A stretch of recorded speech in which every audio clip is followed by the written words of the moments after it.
दीपक केसरकर सत्तेसाठी लाचार आहेत। विनायक राऊतांनी केसरकरांवर टीका केली।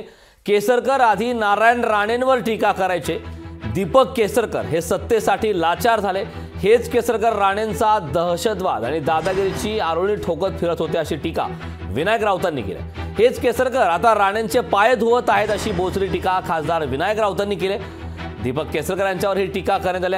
राणेंसारख्या बड्या नेत्याचा पराभव केल्याचं दुःख मला होतंय असं वक्तव्य दीपक केसरकर यांनी केलं होतं। यावर प्रतिक्रिया देताना खासदार विनायक राऊत बोलत होते। स्वतः उदय सामंत, किरण सामंत आणि राणे साहेबांचा अतिशय चांगला आहे आणि स्वतः राणे साहेब जर उमेदवार असतील तर मला वाटतं की किरण सामंत साहेबांचं खूप त्याला ऑब्जेक्शन असेल असं मला बिलकुल वाटत नाही।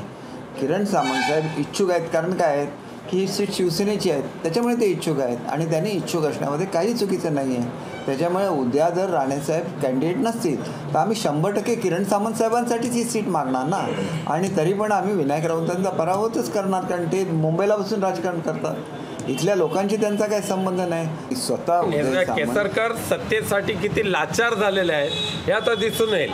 एक वेळ नारायण राणेंची दादागिरी दहशतवाद हे आरोळी ठोकणारे केसरकर आता नारायण राणेंचे पाय धुवायला लागलेत।